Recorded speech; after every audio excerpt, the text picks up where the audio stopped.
alam nila na bawal yun, yung pinapagawa sa kanila, they could have just said no.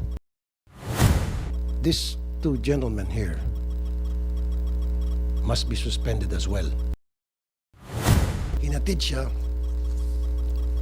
naging driver at bodyguard ang mga taga-DOTR.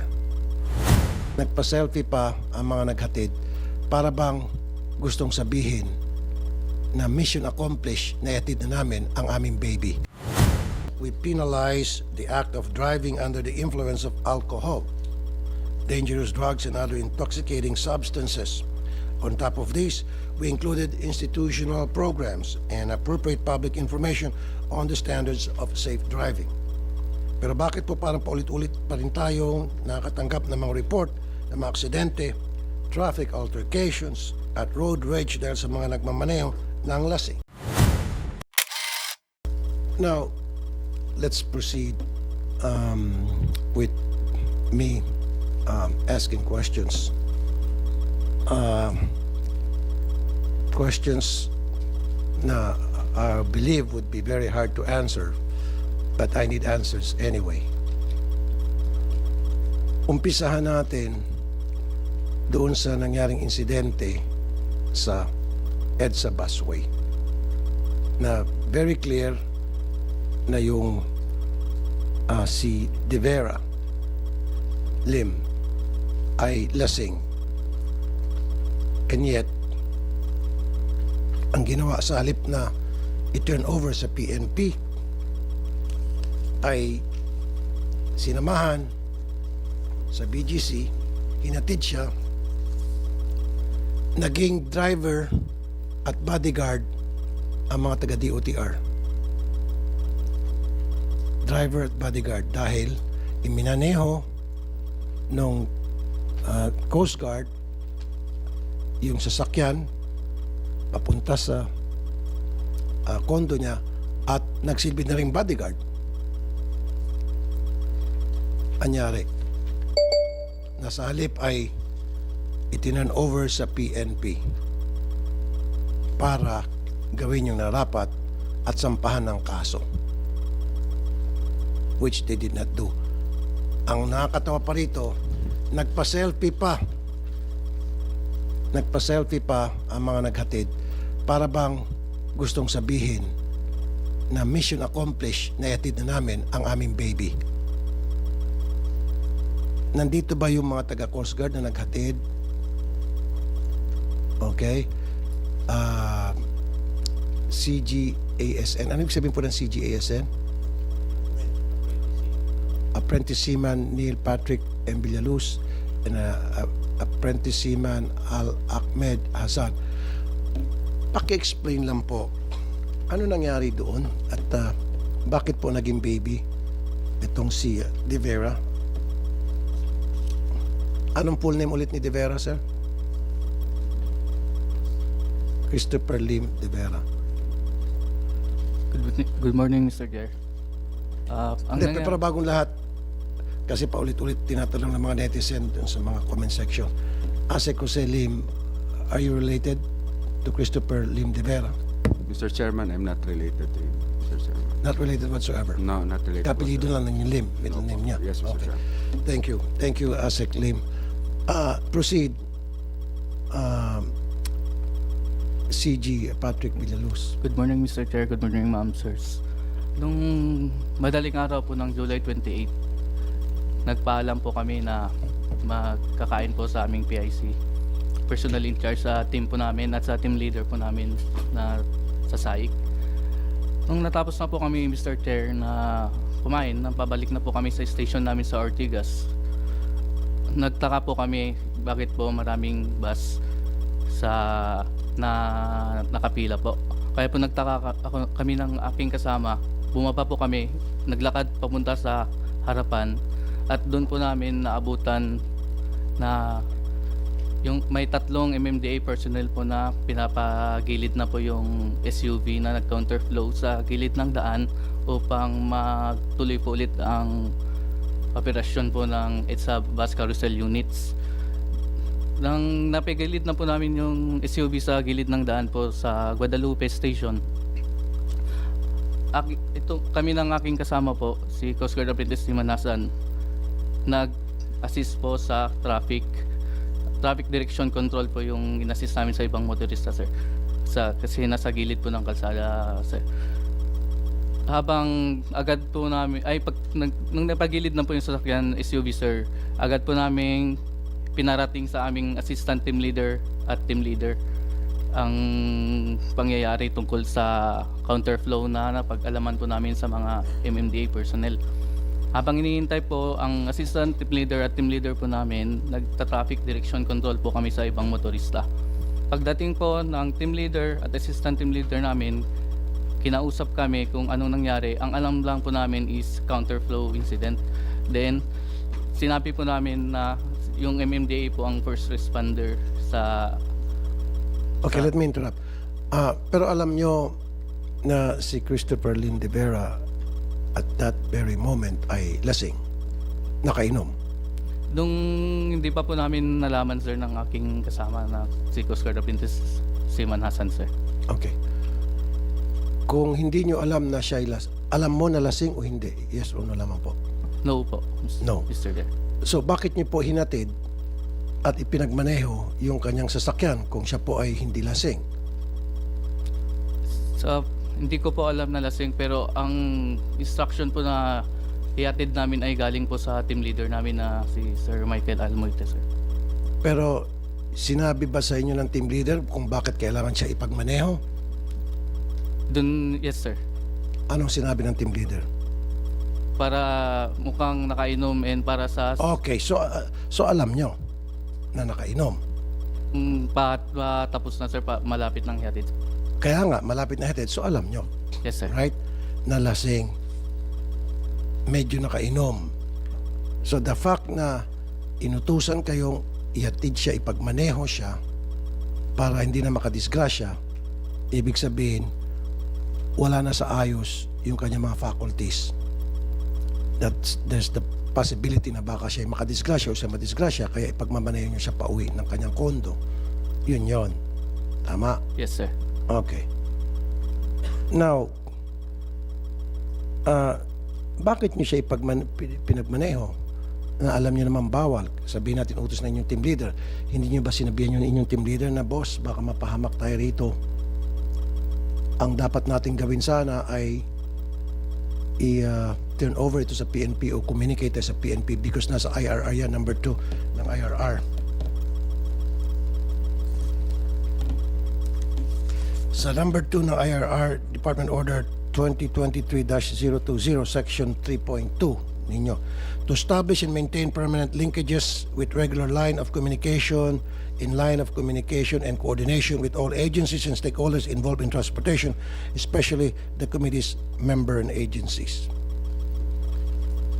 Ayan o, nasa Department Order 2023-020 na dapat meron kayong permanent linkages, regular line of communication, coordination with all agencies and stakeholders involved in transportation, especially the committee's member and agencies, which is yung SAIC. Oh, bakit hindi mo challenge yung team leaders? Boss, madadali tayo dyan. Tawagan natin yung PNP para sunduin ito at dalhin sa presinto at kasuhan sa paglabag sa anti-drunk and drug driving law.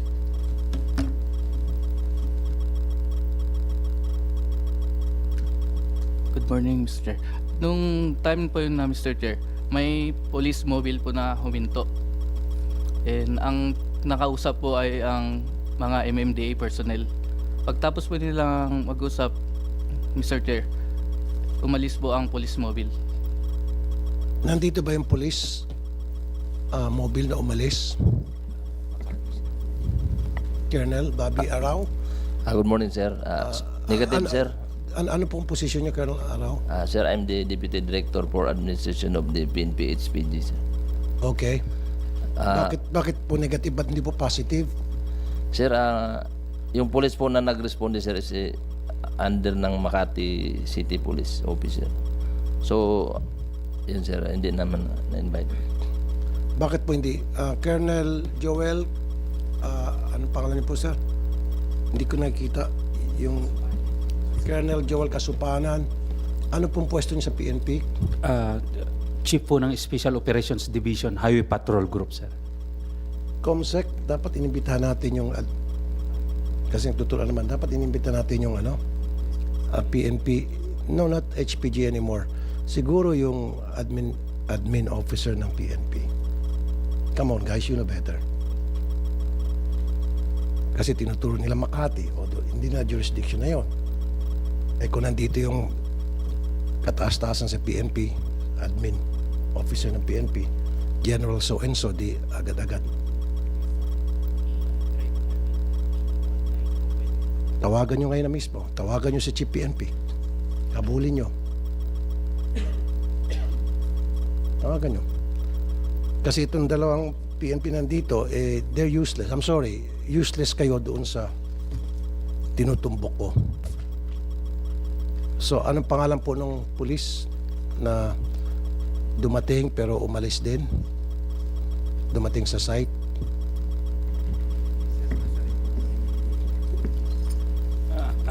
Sige, sir. Sir, nasa report yata ng MMDA yan, sir. Okay. Sige, turo sila. MMDA, anong pangalan ng pulis? He was already there. And alam naman siguro niya na meron tayong anti-drunk and drug driving law. Saan dito? Sa halip na parang chismoso lang, nakimarites lang, and then, may lasing ba dyan? Nag-resist ba yan? Nung sinabi hindi, sige, alis na ako. Magkape muna siguro ang nasa isip niya or tumbongga or something like that. Good morning, Your Ito na Honor. pala yung mga police. It's here. Okay. Pero sige, mas maganda kayo po magsabi. Per the sinumpang salaysay of our two traffic enforcers present at the time of the incident, Your Honors, ang nakuha po nilang pangalan ay PSSG Rojas at Patrolman De La Cruz, Your Honor. Comsec, ba't hindi natin pinatawag to? Check. Okay. Sa next hearing, patawag natin. Yes, po. Okay. Lahat ng pinag-uusapan natin dito, matik, motu proprio, without me asking, patawag nila agad pwede. Thank you. Thank you. Okay. HPG, in your jurisdiction, gusto ko manggagaling sa inyo. Ano ang protocol sa PNP? PNP, kapag ang isang police, kayo, HPG, na para ninyo ang isang motorista dahil lasing, ano po yung protocol? Good morning, sir. Actually, sir, usually, sir, pag initially ma-determine namin na parang under the influence of liquor. So, Yes. we have to, mayroon kaming tinatawag na, sir, field sobriety test. Okay. So, doon, sir, nakasaad yung mga procedure. But then, after that, sir, you have to, for confirmation, sir, use the necessary technical, sir. Okay. And then pag na-find out ninyo na talagang lasing at over the limit na yung alcohol sa kanyang katawan, ano po yung susunod na inyong gagawin? Of course, sir, we have to hold the driver in custody, sir. And for him not to forgo with the driving, And then, and we will file the necessary charges, sir. correct. So, base po dun sa sinabi ninyo, so malaking pagkakamali itong nagawa ng kabaro ninyo. Tama? Yes, sir, but accordingly, sir, yung I know, sir, I can't speak for ano nangyari, pero yung based on ano, sir, ang SAIC daw, sir, sila na daw bahala. No, sir. Gusto ko lang sa procedure, sa protocol. So therefore, base po dun sa mga sinabi ninyo, yung pong dalawang pulis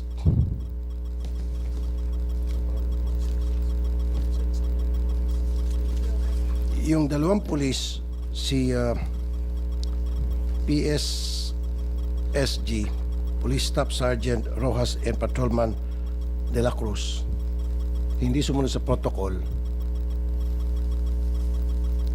gumawa sila ng mali. Yes sir, nakikita namin sir na may pagkukulang po yung tropa namin sa baba sir. Okay.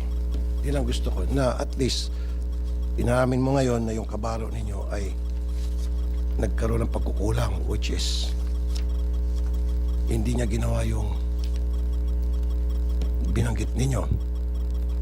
Diba? Mga binanggit yung sobriety test, and then technical test, and then dalhin sa presinto, file appropriate charges. Okay. Thank you. Now, CG Villaluz, nung paghatid nyo sa kanya sa kondo, bakit pa kayo nagpa-selfie, sir? For situational report, sir. Situational report para kanino? Para sabihin mission accomplished? Para po sa team leader namin, sir. Sa report niya, sir. Ano naman ang naging reaction ni team leader nung pinadala yung selfie? Na yan, okay. Saan ka dito? Ikaw ata yung nasa left. Okay. Left post. Sige. Ano sabi ng team leader nung pinadala mong selfie?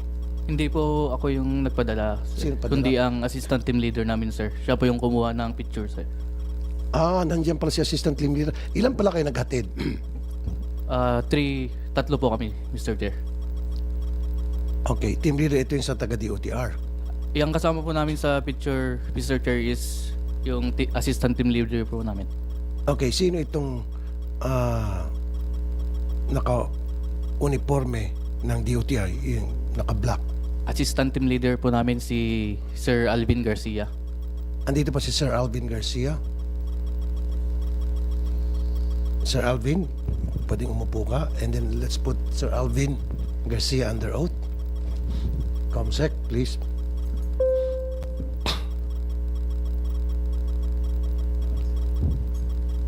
Nawala? Okay.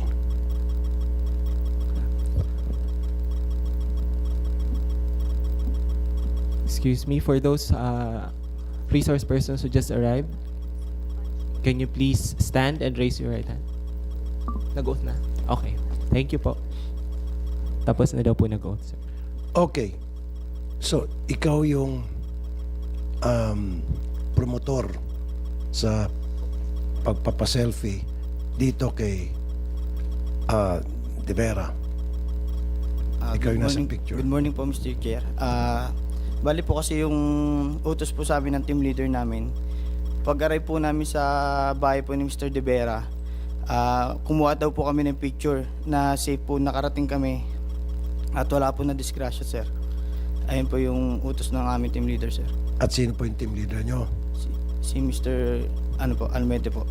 Ayan. Mr. Ray Almoite, sir. Okay, nagpapasa-pasahan kayo. At least dito na tayo sa pinakadulo na.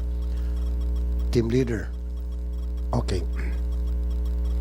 Bakit mo inutusan ihatid yung si De Vera at pagkatapos nagpa-selfie pa kayo?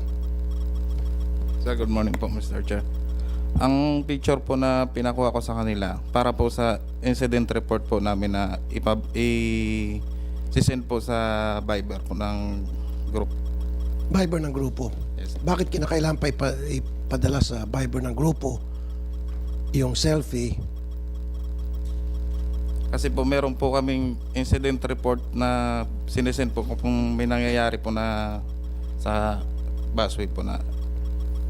So, in short, ito ay para ipakita doon sa Viber group ninyo na okay na yung lasing okay na yung nag-violate ng traffic law natin, safe na siya, huwag kayo maglala. So parang ganun ang mensahe. Yes po, sir. Thank you. Hindi mo ba alam na pambabastos itong ginawa nyo, pagpapapicture, pambabastos sa taong bayan? Almost every day, meron kayong pinapara dyan. Tinitikita nyo. May mga video pa nga na yung mga nakamotor, nakikipaghabulan kayo, nakikipagpatentero kayo, inihila-hila nyo pa yung motor, dinidipahan nyo pa. Kulang na lang na itaya nyo yung buhay nyo para yung violator ay mahuli nyo lamang at matikitan. Nang gagalaiti kayo, nang gigigil kayo sa lahat ng mga dumadaan niya sa busway, which tama lang, trabaho niya yon. However, dito sa taong ito, he became the exception to the rule. And why is that? Mr. Chair, yung nangyari po kasi na yun, Mr. Chair, wala po kami panikit at that time, sir. Yung at that moment po, wala po kami panikit, naubos na po. Tapos po, yung may panikit lang po is yung MMDA po. Pagdating po namin doon, ay po tikita ng MMDA dahil po di daw po sila authorized manikit na sa busway.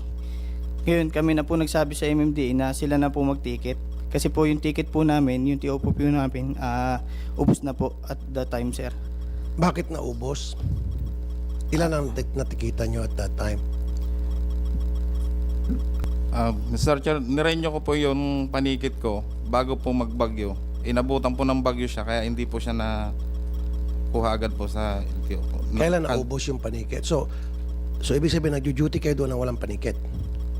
Bago po, kasi nagkaroon po ng suspension. No, di ba pag mag-duty kayo, dapat may panikit kayo. So useless pala yung pag-duty nyo doon na ang purpose ninyo manghuli and automatically manikit ng mga violators. So you were there without panikit. So useless yung presence ninyo doon. Nung time po, bago po yung bagyo, naubos na po siya, sir. Kaya hindi po agad na i-renew yung panikit ko kasi nabutan po ng kansila po ng pasok. Kanino kayo kumukuha ng panikit? Sa LTO po, sir. Okay. Ilang araw ba yung pagpo-process ng panikit?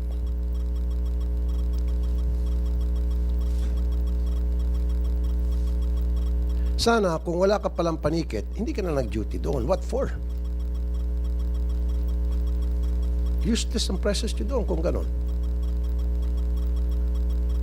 Ba't ka pa nandun kung wala ka palang panikit? Wala kang authority na manghuli at mag-sanction ng isang violator. In this case, tulad nitong si De Vera. LTO, Mr. Francis Ray Almora, gaano katagal po mag-process ng panikit? May bigay Good morning, Mr. Chair. sa deputized ninyo? For the deputized officers of LTO, they have to just account for the tickets. So they have to submit or return the copies for the office for COA purposes. And immediately, we can issue again How long, at sir? TOP. How long? Within the day, Mr. Within the Chair. day. Narinig mo? Mr. Almoite, within the day. I believe meron kang panikit. Kaya lang yun ang ginagamit mong depensa. But let me remind you, you don't even need panikit para yung isang tulad ni De Vera na lasing na siya ay dalhin sa presinto o tawagan mo yung pulis. Nandiyan sa IR nyo, number 2 sa department order ninyo. Makipag-communicate sa pulis para sunduin ito at dalhin sa presinto. Because a crime has been committed. A law has been violated. Tama? Okay. Now, DOTR, Yusek Jesus Ferdinand Ortega, salamat sa iyo. Kita ko consistent palagi ang presence mo. I appreciate that. ano yung parusa dito? Kung mabilis kayo magparusa sa mga gumagamit ng busway, ngayon, itong mga hindi gumawa ng tama, dahil sa Mr. Chair, busway, yeah. anong parusang? Mr. Chair, si ASEC Rackerlim po ang ipapareport ko because he's the one handling the ASEC, incident po. Thank anong you. parusa dito sa kanila? Umpisa natin sa team leader. Mr. Chairman, our secretary wrote you a letter po. And based on the letter po sent by our secretary to your office po, since suspension po yung parusa po for them, Mr. Chairman. Okay, si Alvin Garcia, suspension for 3 months. Sino to si Alvin Garcia? Is he here? Okay. So, suspended ka for 3 months. Okay, yan yung parusa sa'yo. Okay. And then si Michael Real Moite, suspension for 3 months. Okay. Si ASN Hassan, admonition. Ibig sabihin, pinagsabihan lang, wag mo na ulitin yan. Why? Mr. Chair, based on the reports and the investigation that we got, sumunod lang po sila sa team leader po nila. Sinabihan sila ng team leader nila na mukhang nakainom to ensure that safe po yung mga road users. Sila po yung nagtanong pa sila kung sino bang marunong mag-drive, and we found out ang marunong mag-drive si ASN Villaruz. So siya yung pinadrive po, Mr. To cut Chairman. it short, sumunod lang sila sa utos ng kanilang team leader. Yes, So ma'am. pag sinabi ng team leader, lumundag ka sa 10th floor building, kailangan silang lumundag. Hindi Sir. naman. Hindi naman po, Mr. Chairman. Alam nila na bawal yun. The fact na alam nila na bawal yun, yung pinapagawa sa kanila, they could have just said no. I think And why did they not? that's the proper say it? That's the proper thing to do, Mr. Chairman. So When we therefore, asked meron dapat silang parusa. when we asked them po, Mr. Chairman, yun po ang sagot talaga nila, that they honestly did not know po, because even yung iba po, they're not. Sir, Asek, alam nila na lasing kasi medyo nakainom at alam nila hindi nila trabaho ang maghatid. It's not their job na ihatid ang isang lasing na driver sa kondo. That's not part of their job. That's a very clear violation of their duties and responsibilities as Coast Guard personnel manning the busway. So therefore, dapat may parusa. Kasi sir, sila yung mga naka-camouflage, di ba? Oh, sila yung mga nanguhuli. Sila yung dumidipa pa doon sa busway. Nagkikipagsigawan pa. Nililekturan pa yung mga violators, which tama lang. And now, sila nagkamali. Papaluin na yung kamay nila at huwag mo nang ulitin. No. Hindi tama ata yan. Yeah, Your Honor, if I may. Yes, sir. Yeah, Yes, sir. basically, that's the investigation po, answers process that happened, and yun po yung report on the part of SAIC dito kay Secretary Bautista, no? So basically po yung sila ay sumunod lamang, and the order came from their head. That's why sila yung binigyan ng 3 months. But sila po ay kailangan naming i-retrain because clearly when they reported, hindi talaga nila alam. But base po dito sa comments nyo, we could relook at the penalty regarding that po. Thank you, Yusek. Yung mga sinasabi ko, it's not for me and from me to say it na kailangan nila maparusahan. It's all about yung gusto ng taong bayan. Yun ang gusto ng taong bayan, yun yung sundin natin. Diba? Because we're all public servant. Gawin natin kung ano yung mandato sa atin which is pagsilbihan yung publiko. Now, these two gentlemen here must be suspended as well para patas. Kasi kapag hindi nyo po ito sinuspinde, then samut-saring pag-iisip ang papasok sa isipan ng mga tao na meron kayong pinapaboran, na meron kayong mga sacred cow dito sa TOTR. So, ASEC, paasahan ba namin? Yes, yes, Mr. Chairman. We will also relay this to our legal service and HR so that we will do it properly po yung pag ano po. Thank you.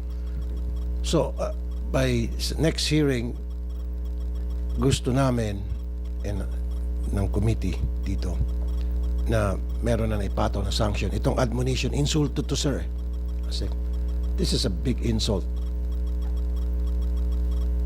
to everybody, to the Filipino people. Malaking insulto to. Para paluin lang yung kamay at wag ka nang umulit.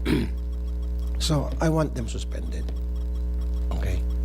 I'm not going to stop. Hindi ako titigil. Kahit pa every week tayo mag-hearing dito hanggat hindi na napapataw ng tamang parusa yung dalawa na nagkamali. Yun lang talaga naman eh. Yun yung narapat. Okay? So, maasahan ko po yun. Talk to your legal and then come back to us. Then, kung hindi, patawag mo yung legal. We'll do that, Mr. Chairman. Okay. So, next hearing, meron ng resulta tayo. Tama?